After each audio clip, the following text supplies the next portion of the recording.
নমস্কার বন্ধুরা, আজ আমি তোমাদের সঙ্গে পিঠের রেসিপি নিয়ে এসেছি। তো আমি কি পিঠে করব সেটা তোমাদেরকে জানাচ্ছি। তো আজ আমি তোমাদেরকে গড়গড়ে পিঠে করে দেখাবো। তো গড়গড়ে পিঠের জন্য কি কি লাগে তো দেখে নাও। তো এই যে গুঁড়ি নিয়ে নিয়েছি, গুঁড়ি নেওয়া হয়ে গেছে। আর এই কড়াইয়ের মধ্যে আমি জল দিয়ে দেবো। জলটা ফুটে আসার পর গুঁড়িটা দিয়ে দেবো, এই খোলটা ভালো করে নেবো। তোমাদেরকে দেখাচ্ছি। দেখো আমার কড়াই গরম হয়ে গেছে। এর মধ্যে আমি 2 গ্লাস জল নিয়ে নিয়েছি, কড়াইয়ের মধ্যে দিয়ে দেবো জলটা। জল আমার দেওয়া হয়ে গেছে। এরপর আমি আতপ চালের গুঁড়ি ব্যবহার করব। আতপ চালের গুঁড়ি নিয়ে নিয়েছি, আর এই গুঁড়িটা এই জলটা ফুটে আসার পর দেব। তারপর আমি একটু লবণ দিয়ে দেবো স্বাদের জন্য। জল আমার গরম হয়ে গেছে। এরপর স্বাদের জন্য আমি লবণটা দিয়ে দিচ্ছি। অল্প পরিমাণে লবণ দিতে হবে। লবণও দেওয়া হয়ে গেছে। এরপর আমি আতপ চালের গুঁড়িটা এর মধ্যে দিয়ে দেব।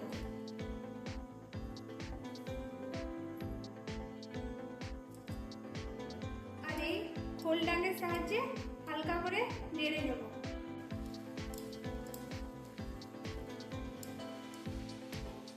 দেখতে পাচ্ছ, এমনি ভাবে জোরসে জোরসে ভালো করে নেড়ে নিতে হবে। যত নাড়বে তত ভালো হবে। আর যখন বুঝবে যে এই খোলডাং থেকে গুঁড়িটা ছেড়ে যাচ্ছে, তখন আমার এই খোলটা হয়ে গেছে। খোলটা করার জন্য এমনি ভাবে নেড়ে নিতে হবে।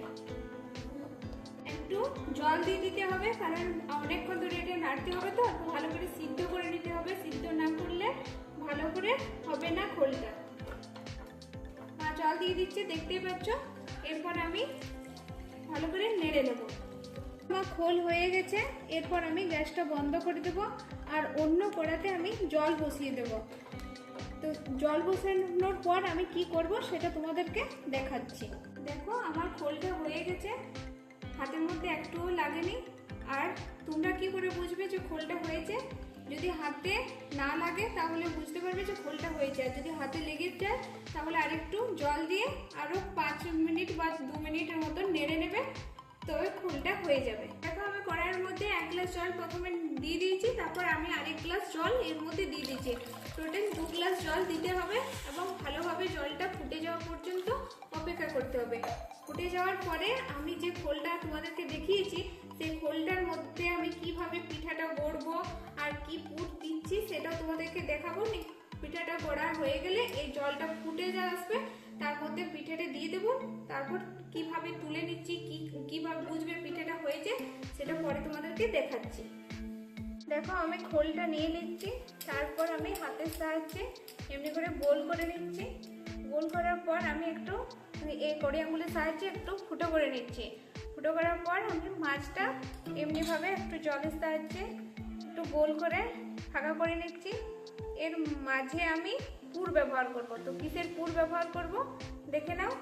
এই দেখো আমি নারকেলের পুর নিয়েছি। তো নারকেলের পুর আমি এর মধ্যে দিয়ে দেবো। দেওয়া হয়ে গেছে। এরপর আমি এই দুটো আঙুলের সাহায্যে এটাকে আমি মুড়ে নেব। এই দুটো আঙুলের সাহায্যে তোমাদেরকে তো বললামই যে মুড়ে নিতে হবে।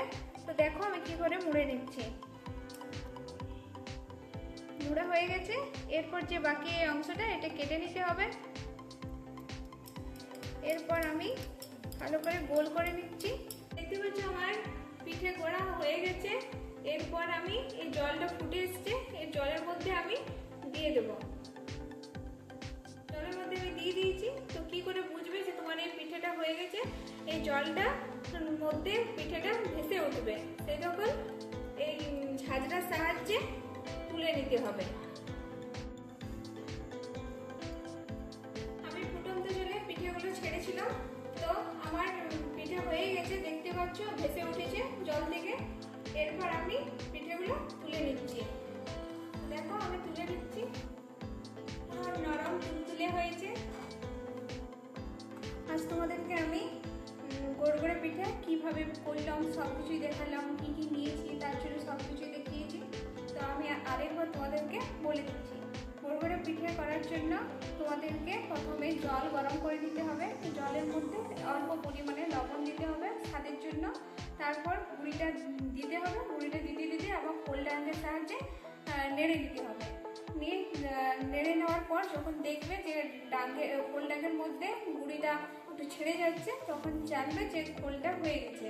আর ওটাও যদি না বুঝতে পারো তো হাতের মধ্যে নিয়ে দেখবে, হাতে যদি লেগে থাকে তাহলে জানবে যে খোলটা হয়নি, হাতে যদি না লেগে থাকে তাহলে খোলটা হয়ে গেছে। এরপর খোল হয়ে যাওয়ার পর পিঠেটা যখন গড়বে, গোড়াটাও তোমাদেরকে দেখিয়ে দিয়েছি। গড়ার পর তোমরা পুর হিসাবে নারকেলের গুঁড়ো ব্যবহার করতে পারো, চাচির গুঁড়ো ব্যবহার করতে পারো, কলাই গুঁড়ো ব্যবহার করতে পারো। তো আজ আমি তোমাদেরকে নারকেলের পুর দেখিয়েছি, এরপর আমি চাচির পুর, কলাই গুঁড়ো দেখিয়ে দেবো অন্য কোনো রেসিপিতে। আমি আজকে যেহেতু তোমাদেরকে নারকেলের পুর দেখিয়েছি পিঠেটার মধ্যে দিয়ে, তো আমি নারকেলের পুরটা তোমাদেরকে করে দেখানো হয়নি, তাই বলে দিচ্ছি আমি নারকেলের পুরটা কিভাবে করেছি। প্রথমে নারকেলটা আমি পুড়ে নিয়েছি, তারপর কড়াইয়ের মধ্যে নারকেলটা গুড় দিয়ে ভেজে নিয়েছি।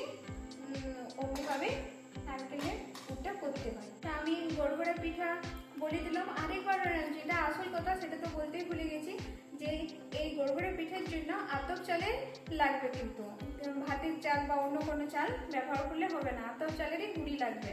আমার গড়গড়ে পিঠে তোমাদের যদি ভালো লেগে থাকে তো কমেন্ট করে জানাবে তোমাদের কেমন লেগেছে। আর প্লিজ আমার চ্যানেলটাকে সাবস্ক্রাইব করবে আর স্কিপ করবে না, পুরো ভিডিওটা দেখবে আর লাইক করবে এবং প্রচুর পরিমাণে শেয়ার করে দেবে। আমার আজকে গড়গড়ে পিঠে রেসিপি এই পর্যন্তই। এবার পরবর্তী অন্য কোনো রেসিপিতে তোমাদের সাথে দেখা হবে।